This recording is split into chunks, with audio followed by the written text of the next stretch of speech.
get this on that San Francisco train tonight. Another minute and you'd have been too late. I ain't never gonna get caught up. You keep trying, you hear?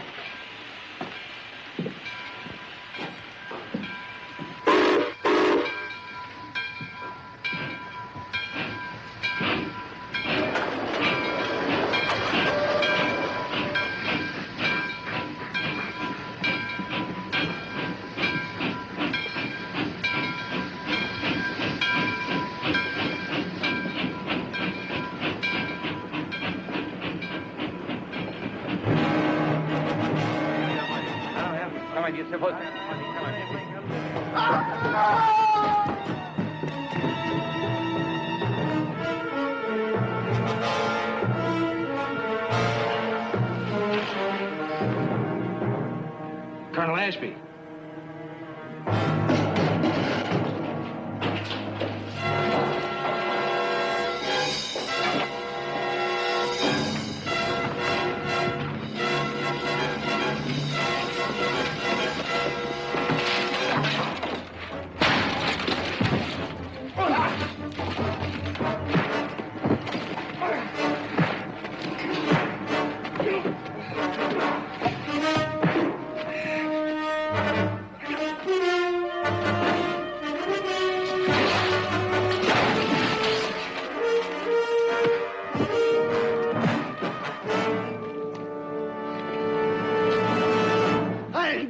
I didn't kill him.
Morning. Good morning. Morning. Good morning. You ready to go back to work now? Barley's heading out. Alfalfa's ready to be cut. 16 colts just waiting to be broke. I do hope you can spare us a few moments of your time. Well, I'm ready. I'd sooner clean out the stables than testify at that inquest anymore. Then it's all over. They brought in an indictment of first-degree murder last night. It's all over but the hanging. Corby Kyles for Colonel Ashby. One of the most despicable men in our community, taken in exchange for one of the most charitable, beloved men. Not a very fair exchange. If I had my way, I'd kick Jake Kyles and all three of his sons clean out of this valley. That bunch is worse than a wagon load of barbed wire. Sorry I'm late. Audra?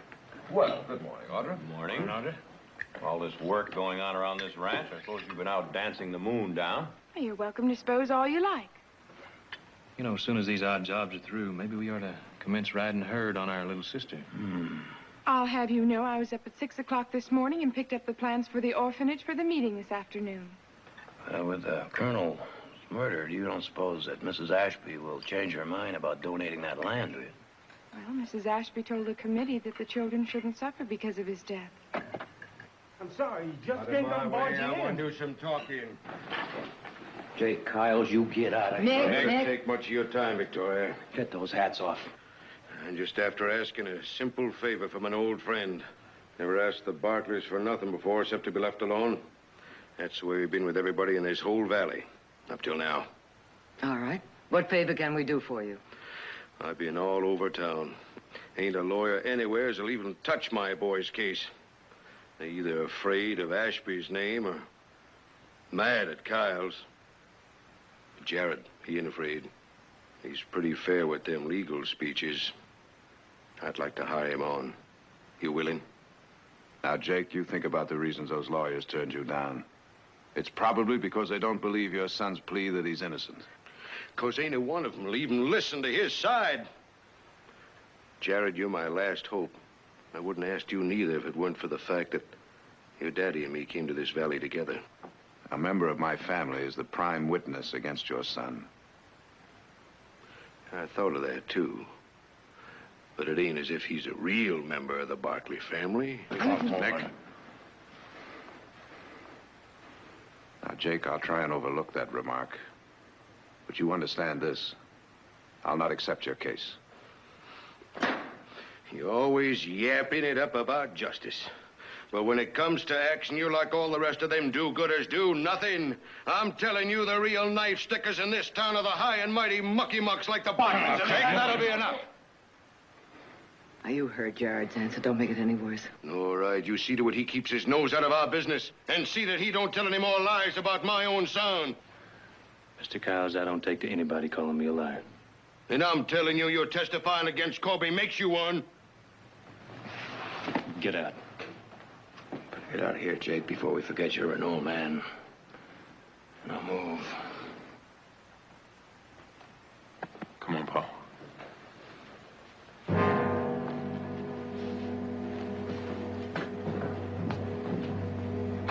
All right, let's finish breakfast.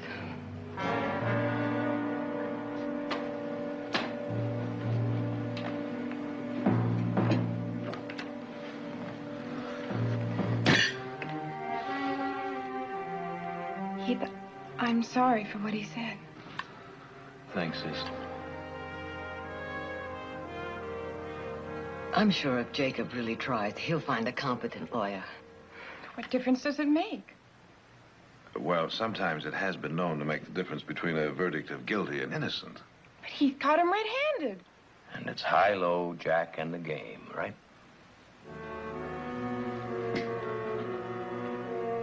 Right.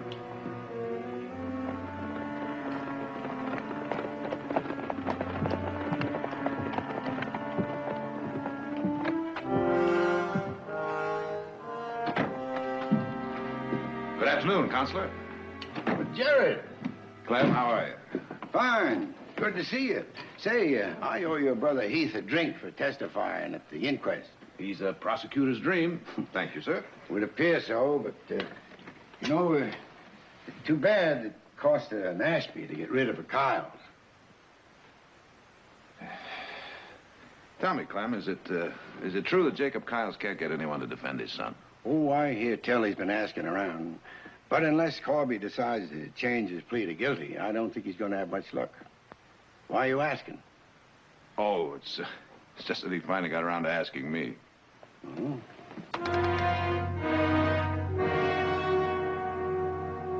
No, sir. Never a Kyle set foot in this shop. Them so shaggy-eared, they ought to pay double dog taxes.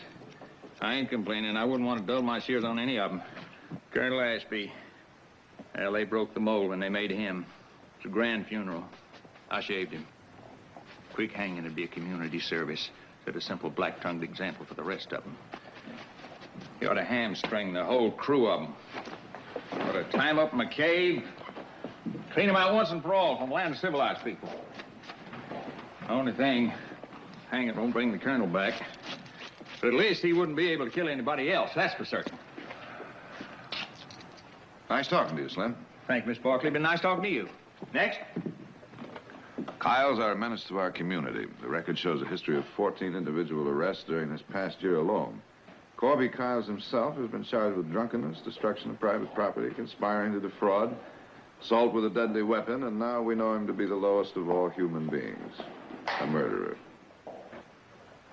Don't you think this editorial is just a little prejudicial? You call it prejudicial. I call it the truth. Tell me, George, are all writers so emotional? Or is it just that lawyers are too objective? Jared, I don't understand you. Your own brother is living proof of Kyle's guilt. Oh, I'm well aware of the case against it. I just wonder if you'd print anything for it.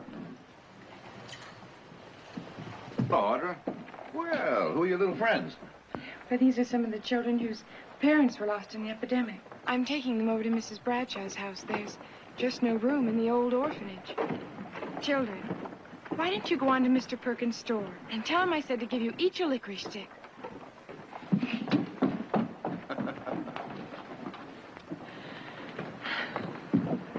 Jared? Hmm? Corby Kyle's case. What makes you say that? Because I heard what you said to George Allison. Oh. Well, I just don't like it when a newspaper condemns a man before he's even been tried. After all, it might be one of my clients sometime. You're not thinking of changing your mind and taking the case. The last thing in this world I want to do is defend Corby Kyles. Anyway, that's nothing for you to be worried about. Yes, it is.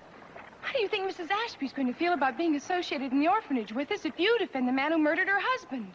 Now, Audra, Corby Kyles might be guilty, but... Might be guilty? He saw him do it. That's proof enough. Jared, you've got to promise me you won't take the case. I'm sorry, honey. I can't make you that promise.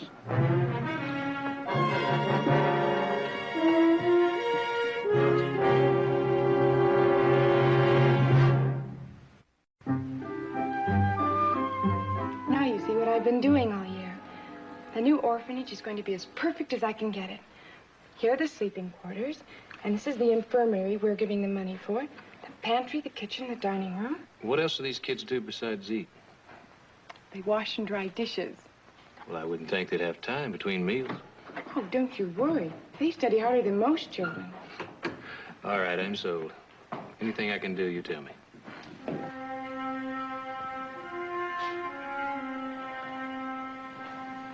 Excuse me, sis.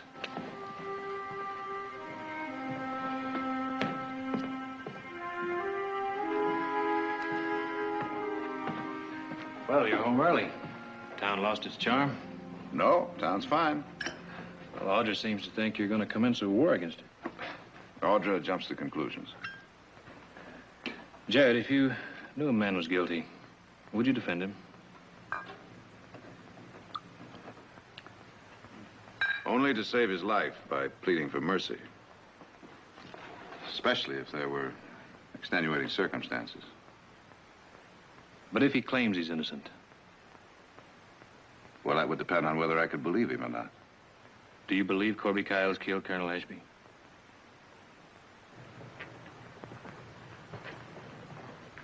Heath, the more everyone hangs him in advance, the more I wonder about it.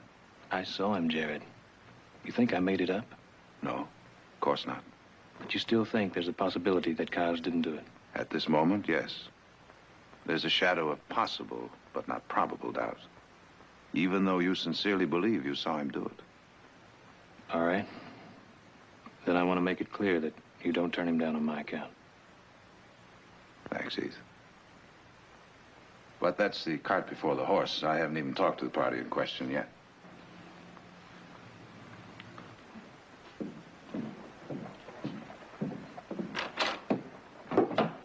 Morning, Fred. Well, I see they're keeping you busy. No, they ain't. And that's what I like about this job. What can I do for you, Jared? I want to see Kyles. What do you want with him?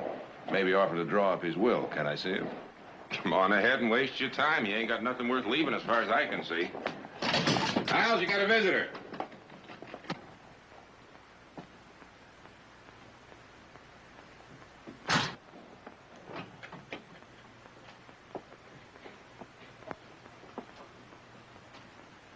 Well, looky here. A high and mighty Barbecue has come to lord it over a poor old Kyles. Well, I didn't bow for your brother, and I ain't gonna bow for you, and I ain't gonna bow for nobody else in this coyote town. And I'll tell you something else, mister. I'm gonna gnaw your hanging rope into, and I'm gonna come and get you. And your brother, and that stinking sheriff, and everybody else that's a-crowing over me right now. You refuse to testify at the inquest. Does that mean you're going to plead guilty? I mean, what difference does it make? I ain't got no lawyer to prove otherwise. All right, Corby. Did you do it? And what if I say yes? Then I want to know if you're going to plead guilty. Why? Because a lawyer might be able to save your life. My pa said you wouldn't have nothing to do with me. Your paw might be wrong. There's something scratching the ear of crawl there, mister. Coming on them cheap maybes. Well, maybe I'm guilty and maybe I'm not. Which is it? What if I said I'm not for sure? What then? Of course I'm not. And I got a good notion to tell the whole world about this town. It's full of tall, doggy stuffed shirts. They know when I'm around, good as the Kyles. And believe me, mister, I've seen both sides of it. Corby, if I thought you'd level. Barclays, you ain't got enough to railroad me. So you come here to shut me up, huh? I came down here to consider your case. Now, if you don't want even that, then at least I've satisfied my conscience that I tried. Well, hold on a minute. Keep shirt on. I mean, hog, dog, or devil, I got to have me a lawyer.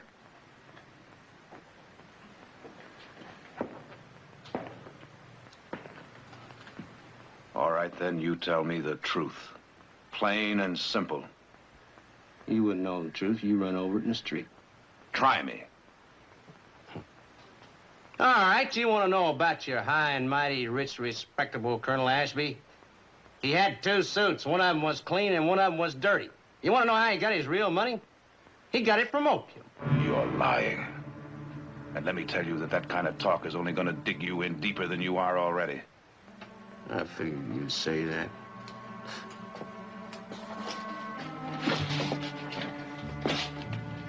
Colonel Ashby was the middleman for the whole of Central California. All I did was carry the stuff to the buyers like the Ipsu Tone. And that's what was going on back there in that alley. It was the payoff from the head Chinaman. It was one of them Chinamans that killed him, not me. Can you identify that Chinaman? No, I can't identify them. They all look alike to me. Like I told you, all I do is carry the stuff. The payoff comes direct. So there I was, back there in that dark alley. I'd come to get my money for my day's work. And I see Colonel Ashby, and I seen a man behind him. And so I yelled to the Colonel, "Look out, Colonel!" And he turned around, and that's when the Chinaman, he done it. So I go over to this poor man, and I pull a knife out of him, and I chase that Chinaman. And that's when your brother, he jumped me.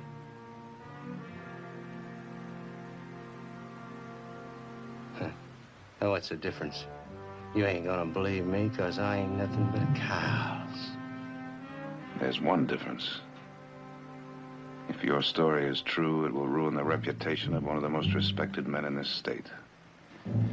Well, that's his fault, not mine.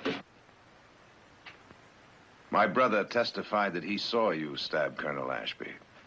And I told you I didn't do it. He's seen a Chinaman, not me. And I swear that on my mother's grave.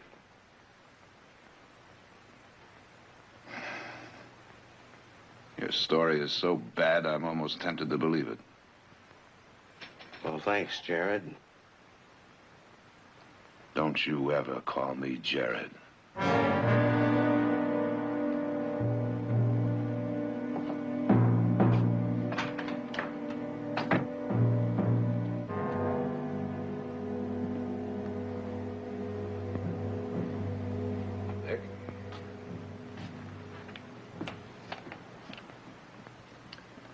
Is it true?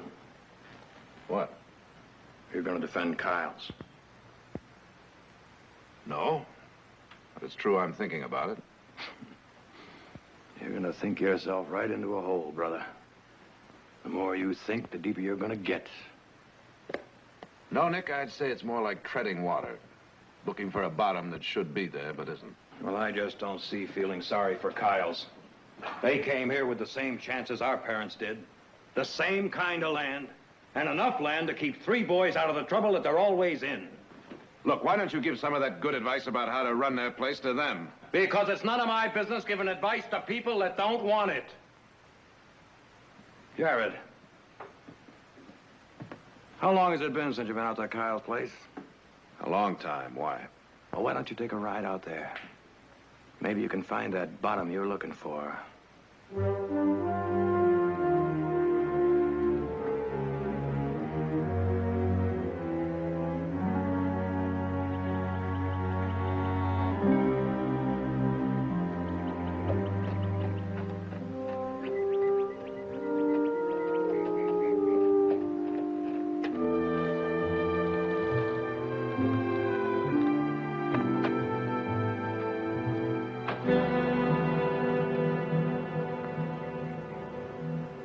Morning, Jake. Right down, Barkley. I don't look up to folks when I talk. Doesn't bother me either way. Say your piece. Tell me, Jake, why do you let a good farm go like this? It's mine. Suits me. I'm a free man. Beholden to nobody. You figure the less work you do, the freer you are? You feeling extra proud because you got all your buildings covered in white paint? There's worms under that paint. Shoot. I knew the Barkleys when they was kind of dirty. And kind of neighborly. Let that be now.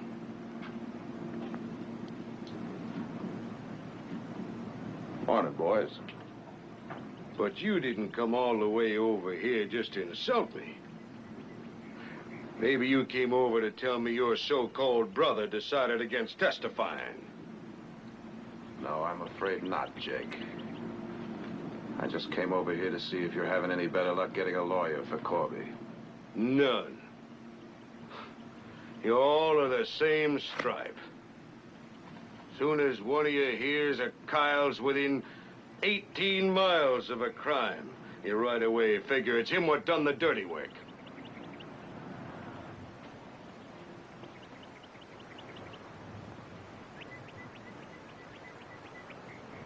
Well, what would you say if they were within just a few feet, Jake? All right, boys, I want those silver conchas in my hand right now. You got them conchas, Emmett? No, Pa, I ain't got him. We was just standing here admiring his horse and saddle. Hey, there you go, accusing my boys.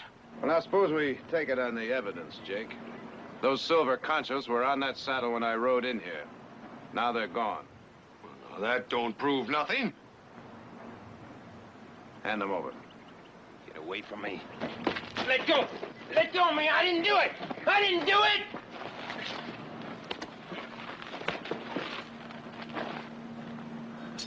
Oh. Seems what everybody says about this family is true. You've never known an honest day's work or an honest dollar. Just a minute, Barkley. You don't seem to know a joke when it's played on you. Corby, a joke, too? Hold on now. Takes a brain like a slippery water snake to blame Corby for them boys' foolishness. Besides, Corby's my burden, not yours. And you seem to be doing everything in your power to keep it that way, Jake.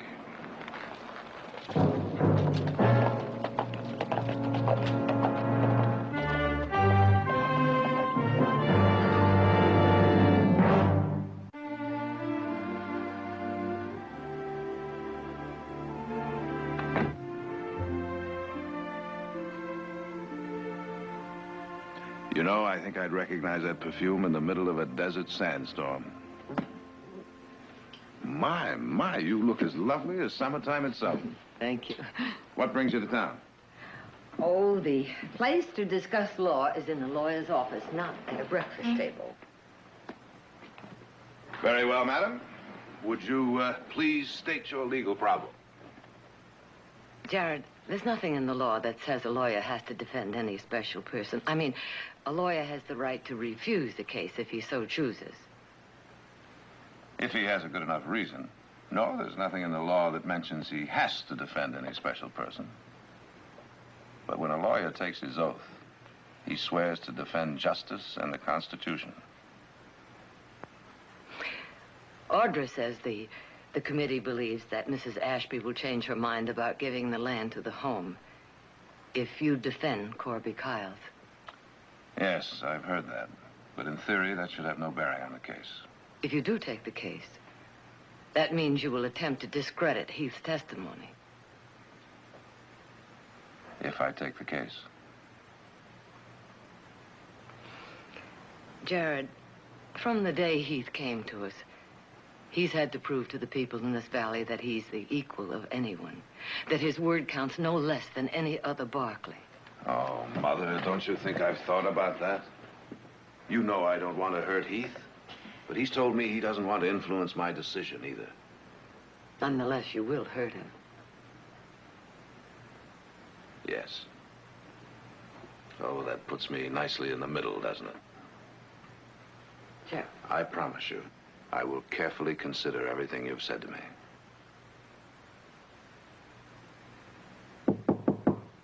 Sorry to interrupt, but I think you'd like to know that the judge requested Matt Cooper to defend Kyles, and Cooper agreed. Are you sure of that? Yes, sir. Well, amen to that problem. The usual tempest in the teapot, hmm? I'll see you at dinner. Well, I must say I admire your courage, Matt. Well, thank you, Mr. Barkley, but I'm not really sticking my neck out. You see, the judge promised to send a personal note to Mrs. Ashby explaining the court's position in having to assign a lawyer when the defendant couldn't get one, and my obligation to accept the assignment. Still, you could have found an excuse to get out of it. Well, since the judge protected my future, I was glad to get a chance at the experience. Well, I admire your honesty. Good luck, Matt. Mr. Barkley, losing this case, do you think that can hurt my career? Not if you do a good job. What makes you think you're going to lose it before you've even begun your preparation? Well, I talked to Kyles. He's guilty. You can see it in his eyes. He's a killer.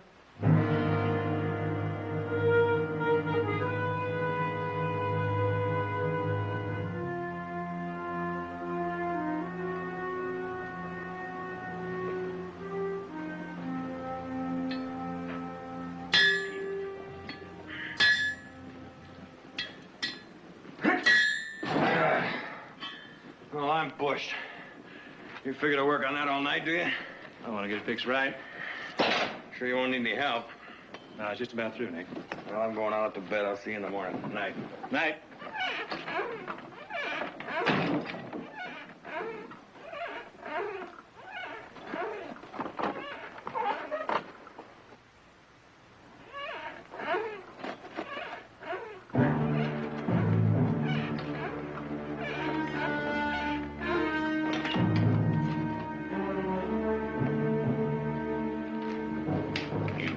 Right there, boy. I'd just as soon blast you down as look at you. What do you want? We aim to help you learn your testifying. I don't need any help. Maybe you best just say you was minding your own business the night Ashby got himself killed. Yeah. You couldn't see who it was anyways, could you? I could see.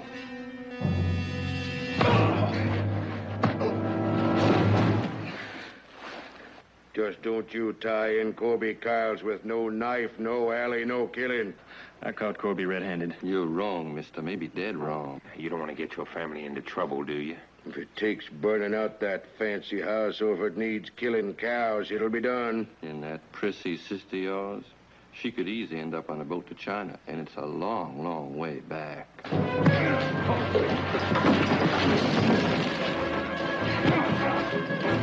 Bust you! Hit him again, Alec.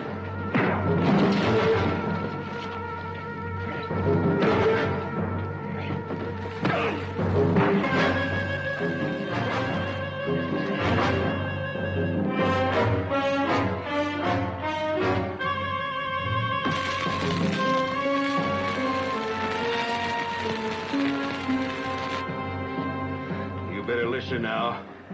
Get it right. You testify the wrong way, and we will come back and put this brand so it'll mark you for life.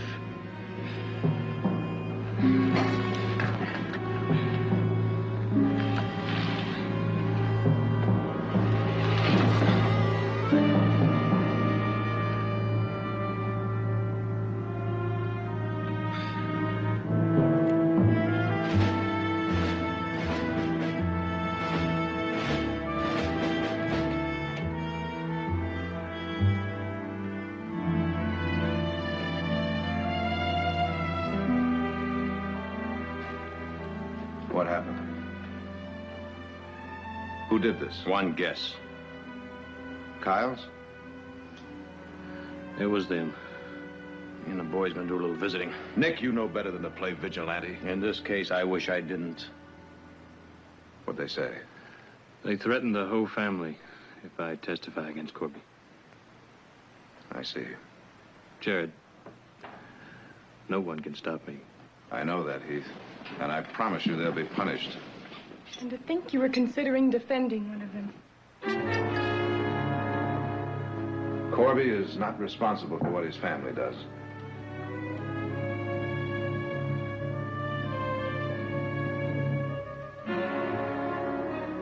I'm taking the case. You can't. No. I thought Matt Cooper... He was. But what chance does a man have when his own lawyer is convinced he's guilty?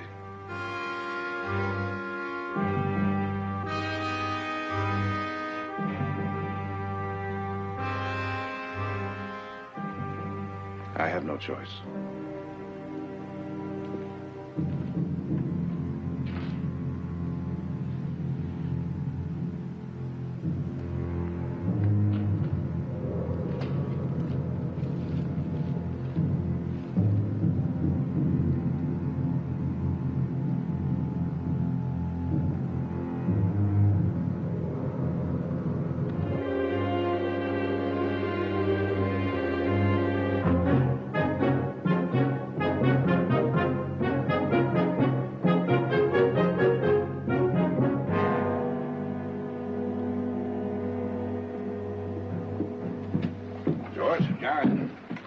Tell me why one of our leading lawyers has taken it upon himself to go against the best interests of the town, his family, and himself? Well, now, George, I'm happy to learn you're still talking to me. After some of your recent editorials, I was beginning to wonder. Or is it maybe, now that you've gone over all the evidence firsthand, you're going to advise your client to plead guilty tomorrow? Maybe. And maybe since I have gone over the evidence firsthand, I've uncovered a few facts that even your newspaper didn't know about.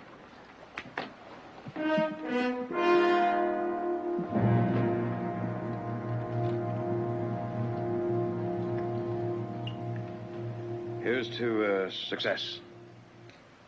And the harvest. Yeah. Audrey, you look lovely. Thank you. Well, now, Audra, I've been in the county seat and a good many other places, but that's the first time I've ever seen a dress like that. Yeah, sort of resembles that new filly, except you can see more brisket than fetlock. Yeah. I do believe it's one of those new horse blankets just came out this year. You've heard about it, Mother. It's supposed to be good for circulation. Oh, hush up, you farmers. You wouldn't know a fancy dress from a sassafras patch. Come on, let's have dinner. Yeah.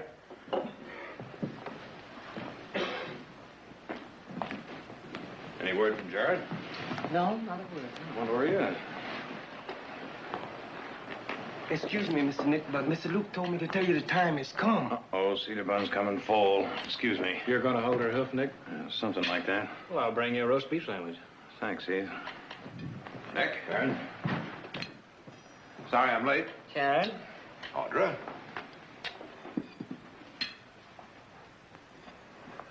Heath. Okay.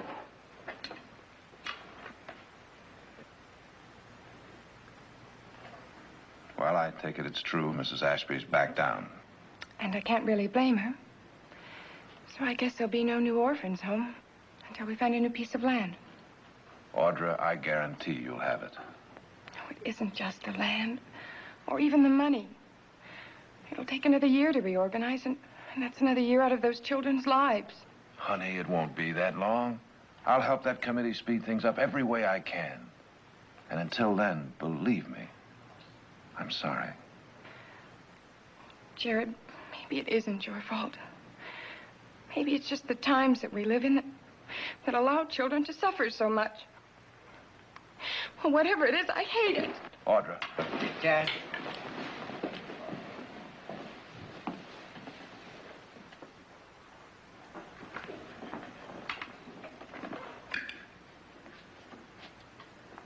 Needless to say, I'll be glad when this trial is over.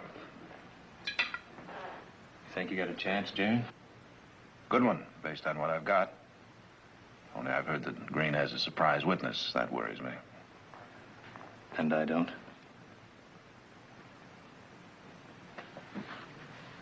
Heath, you understand that when a lawyer takes a job, he does it any way he can.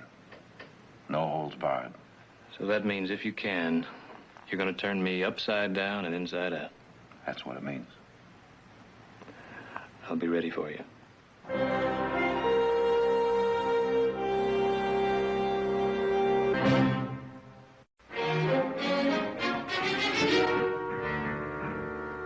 Your Honor, I intend to prove beyond the shadow of a doubt that Colonel Ashby could only have received the fatal wound in the hand of the defendant.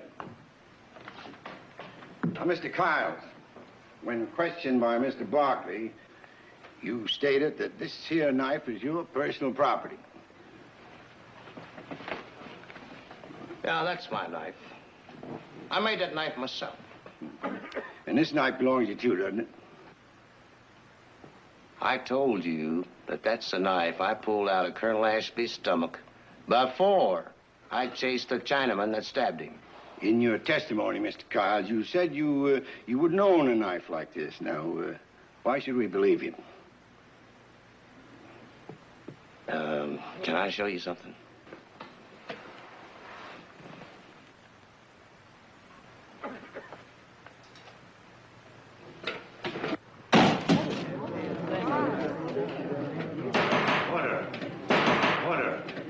Order in this courtroom. Now, do you think I'd own an off-breed toad sticker like that thing there? I want no more such demonstration in this courtroom, Mr. Kiles. Satisfy yourself with answering the questions. Well, yes, sir, Judge. I'll answer them. That'll be all, Mr. Kiles. Witness dismissed. I'll call your next witness, Mr. Barkley. Your Honor, I'd like to call Mr. Asa Harmon to the stand, please. Mr. Harmon, would you state your occupation, please? I'm a special detective employed by Senator Harrison's investigating committee. And how long have you been so involved? Just a little over 6 months. What is the purpose of your investigation? Legislative restrictions on the importation and sale of harmful drugs. All right, Mr. Harmon, would you tell us, please, what you know of the connection between Colonel Ashby and Corby Kiles? Kiles worked for Colonel Ashby. Colonel Ashby was a member of a ring distributing opium to tongs here and in San Francisco. Order in this court. Continue, Mr. Barkley. Mr. Harmon, are you saying that Colonel Ashby, a man of spotless reputation, was involved in the narcotics traffic? Now, he was more than just involved. Colonel Ashby was one of the prime movers. And according to your information, how long was he involved in this trade? Objection! You'll not make murder any less repugnant by maligning and slandering the good name of the victim, who's not here to defend himself. Your Honor, I am merely trying to establish the victim's true occupation in order to show that there might be others with stronger motives to have committed this crime. Now, I deeply regret bringing out this sordid background.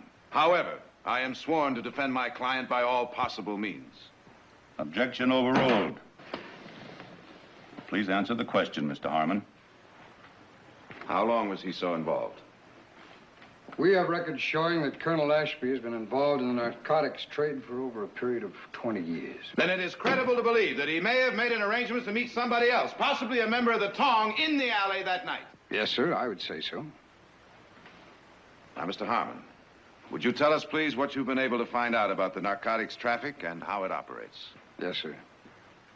Stuff is imported into this country, diluted, repackaged, and then distributed to various cities and communities. The original investment pays off at about 1,000% profit. The addict becomes a virtual slave to his supplier. Congress is presently working on legislation which will make the public sale of harmful drugs illegal. You tell him, father, you tell him. Order!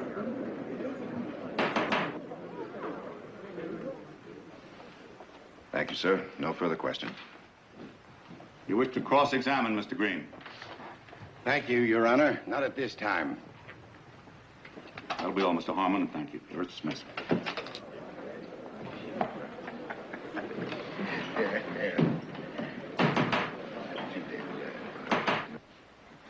Are you ready to call your next witness, Mr. Barkley? I am, Your Honor. I would like to recall Mr. Heath Barkley to the stand. Court recalls Mr. Heath Barkley to the witness stand.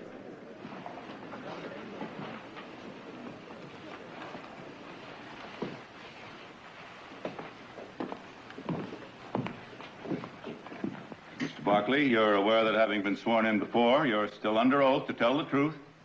Yes, sir. Be seated.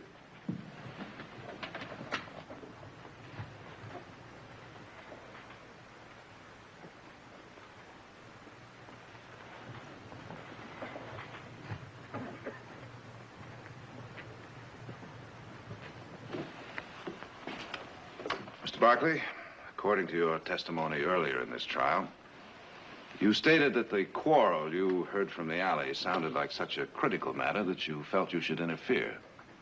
That's correct. You further stated that upon entering the alley, you saw two men fighting in the shadows, and that when you came close, one man ran away and the other slumped and fell from a knife wound in the abdomen. Is that correct? That's right. Can you tell me the location of the nearest street lamp to that alley? Street lamp?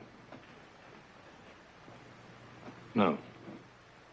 According to my measurements, it's 87 feet away. Over 30 feet from the entrance to that alley. Now, from that distance, that lamp couldn't shed enough light in that alley for a man to see his hand 1 foot in front of his face. And yet you state that you clearly saw Corby Kiles. He was in the shadows, but I know it was him. Even in the shadows? That's what I said. Now, Mr. Barkley, would you please tell us again everything that happened up to the time just before you entered the alley? I was walking along and the headlight from the San Francisco Limited passed over me. I heard a man yell and I ran into the alley to see what it was all about. Even though it was dark, I could see in the shadows clearly enough to know that it was Corby Kiles who ran. And Colonel Ashby who'd been stabbed. You're sure? I am. Sure enough to put a noose around the defendant's neck? Yes, I got no reason to lie. I'm not suggesting you're lying, merely that you're mistaken when you state that you clearly saw Corby Kiles running away. And I say you're dead wrong. And I intend to prove you're mistaken by showing you the shadows that you saw into were purely imaginary. They weren't imaginary. Now, you're out of order, Mr. Barkley. Now, if you speak out again, I'll order you out of this courtroom. Continue. Can you tell me what kind of a moon there was that night? No, I don't recall what kind of moon there was. Very likely. Your Honor, I hold here in my hand a newspaper, which I'll submit later in evidence, which clearly states that there was no moon that night. And if there was no moon, there was no light. And if there was no light, there were no shadows. So you would have had to recognize Corby Kiles in what virtually amounts to total darkness.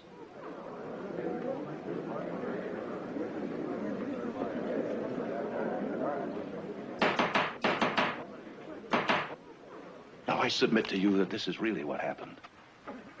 From the sounds you heard in the alley, it was clear to you that somebody had stabbed Colonel Ashby and run away. Now, you chased after that man in the total darkness, and you stumbled on Corby Kiles. And putting his reputation together with what had happened in the alley, you assumed that it was Corby who had done the stabbing. Now, having assumed that much, your imagination took you one step further. It led you to believe that you saw more in that dark alley than it was humanly possible to see. Now, I'm going to ask you one more time. Are you absolutely sure it was Corby Kiles you saw and that it could not have been somebody else?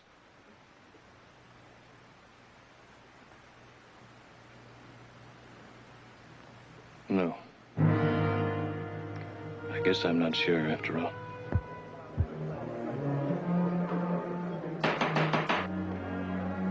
That'll be all.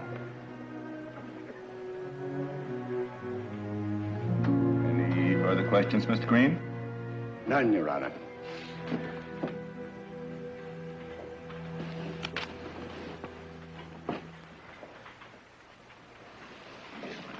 I guess they're gonna have to let me go, right? Your chances look pretty good. Your Honor, I would like to call one more witness at this time. Mr. Henry Bingham. Mr. Bingham, You're a train engineer in the Northern Division, is that right? Yes, sir. Now, where were you this month? On the night of the 15th at 11:30 p.m.? I was just heading number 9 out for San Francisco. I was a couple of minutes late. Did you know Colonel Ashby? I'd seen him up and down the line for years. Now, Mr. Bingham, would you please tell the court in your own words exactly what you saw that night as your train left the station? Yes, sir. I just cleared the last switch and was watching ahead. And straight into the light of my engine, I seen these two men fighting in the alley. Well, now, how long did the light from your engine shine on the fight? Couldn't say for certain, but it was long enough to see them both clear.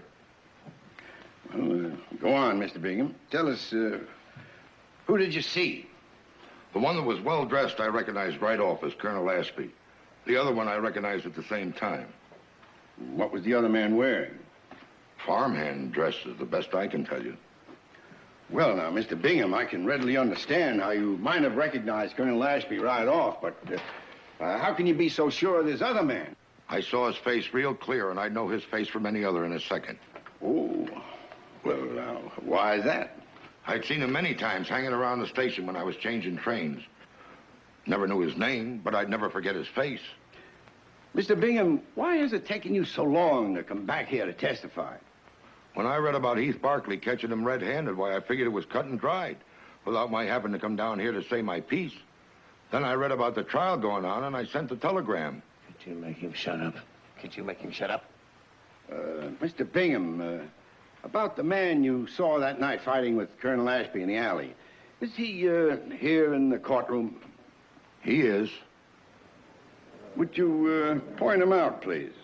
I'll kill him. I swear to you, I want to kill him. That's him. The man you call Corby Kyles. He didn't do it. He didn't.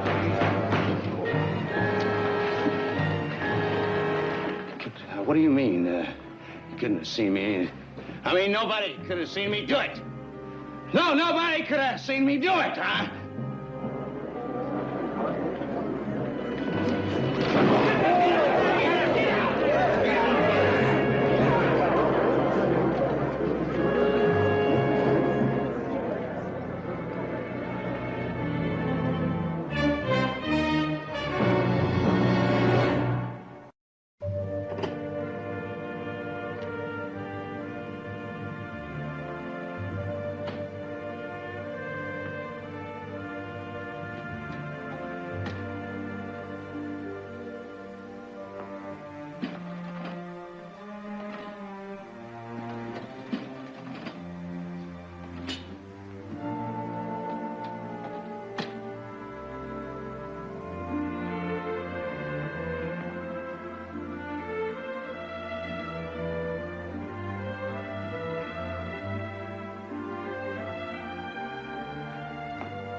I'd like to propose a little toast. Here's to Big Brother, who it seems is capable of making one of the biggest mistakes possible. Audrey, do you know what mistake he's talking about? No, I don't. Maybe you know, Nick. Beats me. Mother, do you know what mistake Jared's talking about? I haven't the faintest idea. Well, Jared, how about dinner? Dinner? Well, it's almost 10 o'clock. You mean you haven't eaten yet? The family's not about to have dinner tonight without you.